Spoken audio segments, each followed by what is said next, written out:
நம்ம சேனல்லேருந்து தொடர்ந்து அப்புறம் நீங்கள் வீடியோக்களை பார்க்க நினச்சிக்கணும். இதுவும் நம்ம சேனலை சப்ஸ்கிரைப் பண்ணுங்கள். கீழே பெல் சிம்பிள் இருக்கும், அதையும் கிளிக் பண்ணிங்க. சரி, வாங்க நம்ம வீடியோக்குள்ளே போகலாம். வணக்கம் நண்பர்களே. தூத்துக்குடி மாவட்டம் முடிவேதானந்தல் பகுதியை சேர்ந்தவர் தான் சிவா பிள்ளை. இவர் அருகில் உள்ள செக்கார்குடி சொக்கலிங்கபுரம் பகுதியை சேர்ந்த பேச்சியம்மாளை 20 வயதில் திருமணம் செஞ்சுருக்காரு.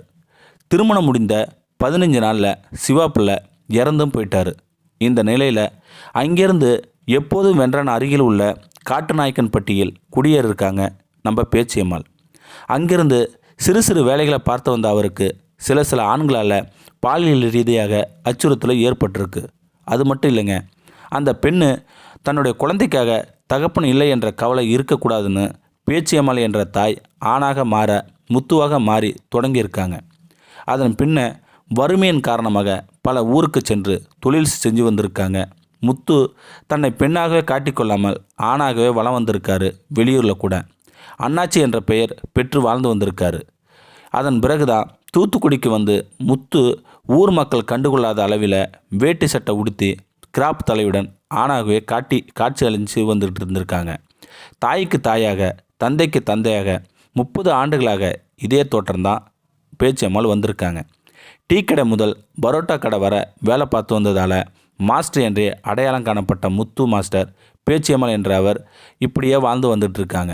அது மட்டும் இல்லைங்க, இதுவரை ஊரில் கூட மாஸ்டர் என்று தான் அழைப்பாங்களாம். 30 ஆண்டுகளுக்கு மேலாக இவரின் பெண்ணிற்கு தாய்க்கு தாயாக தந்தைக்கு தந்தையாக வாழ்ந்து வந்துட்டுருக்கிறாரு. இப்போது கூட முத்து மாஸ்டருக்கு 57 வயது ஆயிருக்கு. கஷ்டப்பட்டு அவரது பெண்ணுக்கு திருமணம் கட்டி கொடுத்துருக்காங்க. இன்று பாட்டியாக வலம் வந்துக்கிட்டு இருக்காரு பேச்சியம்மாள் என்ற முத்து மாஸ்டர். ஆனாலும் இது அவர் குடும்பத்திற்கு மட்டுமே தெரிந்த உண்மை. அவர் தாத்தா இது பற்றி முத்து மாஸ்டரிடம் கேட்கையில் அவர் கூறியது, மகளுக்கு திருமணம் முடித்து கொடுக்க வேண்டும் என 100 நாள் வேலை, பெயிண்ட் அடிப்பது போன்ற வேலைகளை செஞ்சு வந்துக்கிட்டு இருக்காங்க. எனது திருமண வாழ்க்கை 15 நாட்களே முடிந்தாலும் மகள் என்ற உறவுக்காகவும் தனது சுயமரியாதைக்காகவும் தோற்றத்தையே மாட்டிக்கிட்டு இருக்காங்க. இதில் எனக்கு இன்று வர எந்த வருத்தமுமே இல்லை. கணவர் இறந்த போதும் இறப்பு சான்றல் வாங்காத நிலையில் ஆதார் அட்டையில் முத்து என்ற ஆண் பெயரையே இருப்பதால் விதவை நிதி உதவித்தொகை, முதியோர் ஓய்வூதியத்தொகை எதுவுமே கிடைக்கவே இல்லை.